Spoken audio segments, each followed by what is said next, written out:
Merci Fabien de passer nous voir. On profite de votre présence et de tous ces moments que vous avez vécu ensemble. On parlait de l'état d'esprit irréprochable de l'équipe de France. Vous avez tous profité, on a l'impression, de cette étape ici. C'est très positif pour vous aussi.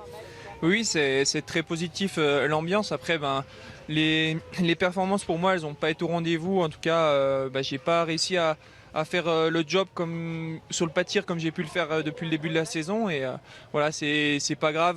Enfin, je suis toujours dans les 15 du général. Et ça m'a, en tout cas, voilà, communier avec le public, c'est quand même énorme. Parce qu'un top 20, c'est vrai, ça devient décevant pour l'équipe de France. Vous faites 19 aujourd'hui sur une mass start. En temps normal, ce serait une belle performance, non? Oui, mais on n'est pas en temps normal. Et voilà, c'est vrai je vous entendais parler de leader. Et à ce moment-là, voilà, est-ce qu'il y a besoin d'un leader dans une équipe pour que ça fonctionne? Moi, je suis pas convaincu de ça. Et s'il peut y avoir 3 ou 4 leaders, tant mieux. Et voilà, ça tire tout le monde vers le haut. Et c'est sûr qu'une 19e place, moi, je tire qu'à 14 sur 20 aujourd'hui et je suis forcément déçu. Et peut-être que tu peux nous expliquer, toi, qu'est-ce qui s'est passé dans le premier tour? Pourquoi il y a eu des si grands écarts tout de suite? En fait, déjà, c'était une neige hyper collante, donc ça glissait pas beaucoup, il n'y avait qu'une trace. Et tiens, regardez qui nous rejoint en direct. Quentin Fillon-Maillet, pardon, je vous accueille ici parce que vous serez mieux, un peu plus au chaud que là, face au vent.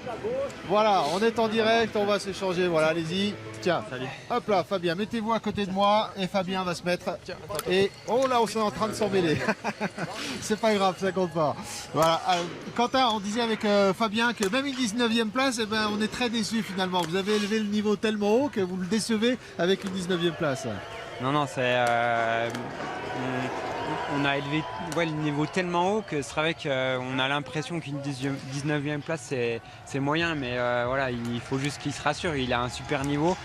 S'il arrive à se stabiliser son niveau de tir, je pense que c'est un athlète qui a énormément de potentiel. On l'a vu en ski, il fait des gros temps de ski, donc Fabien c'est un sérieux concurrent. Il faut juste qu'il trouve ce petit grain pour le tir. Et non, c'est pas une mauvaise place. Déjà la section sur une Mastart, c'est déjà quelque chose de grandiose. Donc il faut remettre les choses à leur place. Aujourd'hui, on a une équipe de France qui est surréaliste. Et quand on rentre dans les 20 meilleurs mondiaux, ça reste une bonne performance. On va évoquer votre performance une nouvelle fois aujourd'hui, Quentin, pardon. Mais Fabien, l'explication, parce qu'on n'a pas eu d'explication très précise de ce qui s'est passé dans cette Mastart complètement dingue. Il y a eu des chutes. Qu'est-ce qui s'est passé exactement?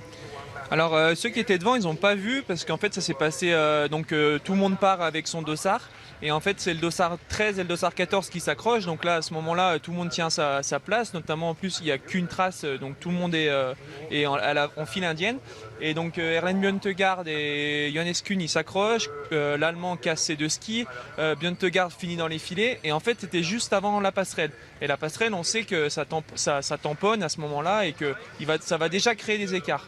Donc en plus il y a eu une chute, donc ça a créé tout de suite un groupe de 8-9 devant. Et voilà, il y avait 5 secondes. Moi j'ai essayé je me suis dit allez j'y vais, faut prendre tout de suite sinon ça va partir. Et j'ai eu des consignes de ne pas m'exciter parce que bien sûr c'est un premier tour. Mais en fait personne ne pensait que ça allait grossir comme ça. Et dès l'instant qu'il y a 10-12 secondes, on ne peut plus y aller tout seul, quoi. D'autant plus que Johannes a mis un train d'enfer devant. Pour vous dire, moi j'ai pas du tout vu cette chute là, mais je me suis tout de suite mis dans les skis des 2 frères et Johannes allait tellement vite que même Tari avait du mal. Moi j'avais du mal et derrière ça cassait, donc le groupe de Martin Simon ont lâché. Donc c'est vrai que c'était vraiment pas le moment pour qu'il y ait une chute et lâcher le groupe. Ouais, et puis en plus, à ce moment-là, on sait pas. Bien sûr qu'on est prêt à tout dans la course, mais en fait un premier tour comme ça arrive jamais, quoi. Ça arrive jamais qu'il y ait autant d'écart sur un premier tour.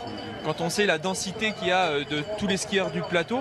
Et en fait, moi je suis arrivé, j'avais déjà une peinade de retard, j'avais plus de 20 secondes.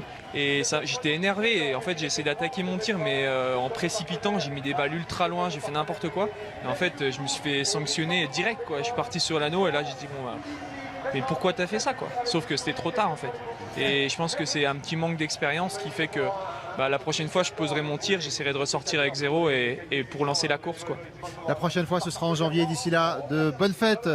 Fabien, vous allez les passer où avant de vous libérer pour aller vous réchauffer? Je vais remonter chez mes parents dans les Vosges et en fonction des conditions d'enneigement, etc. On avisera en temps voulu parce que c'est vrai que on a un super site après Manon et je pense qu'ils vont aussi aussi faire le boulot pour nous conserver de la belle neige. Merci beaucoup Fabien, je vous laisse. Allez, on vous libère, on va garder Quentin pour une seule question. Hop là, on va passer.